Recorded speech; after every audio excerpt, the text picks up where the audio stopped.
ng kuya ko. So, gano'n na lang sir ha. Thank you ha. At papasok tayo dito sa Kalmay District. Ito naman kasi Kalmay ito. Ito paalis na ito. Ano.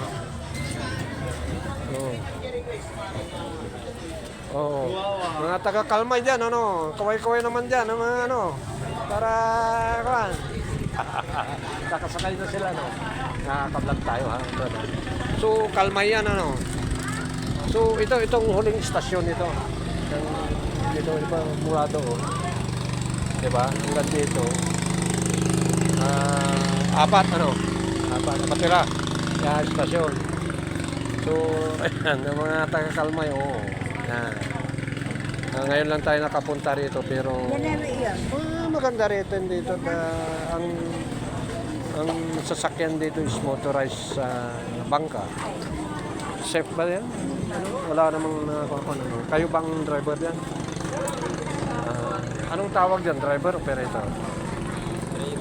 Driver din. So sasakay na kayo. Ilan ba na laman yan bago alis? Hindi, pag puno na. Pupunuin yan talaga. Pulsa. So masaya naman yung biyahe dyan. Dapat may mga sound naman dyan. Kayo ang driver o tatakay kayo? Sakay kami. So once again, maraming salamat at you see, as you can see, people here in the Philippines traveling to other island.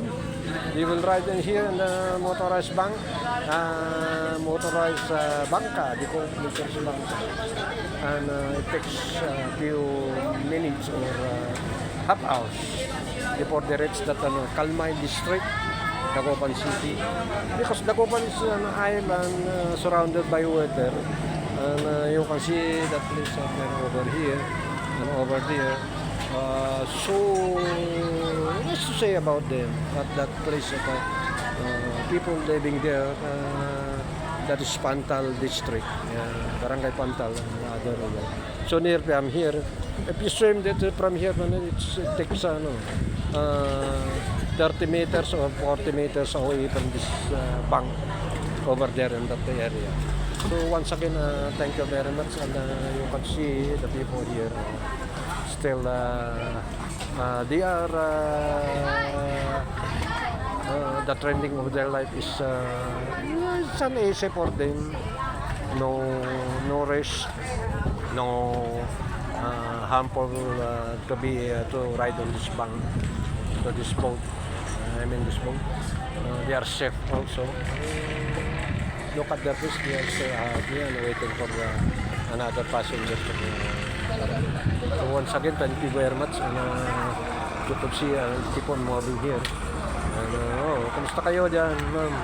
Anong ba paminta nyo? Ha? Yung shell test. Yes. Okay, so once again, thank you very much.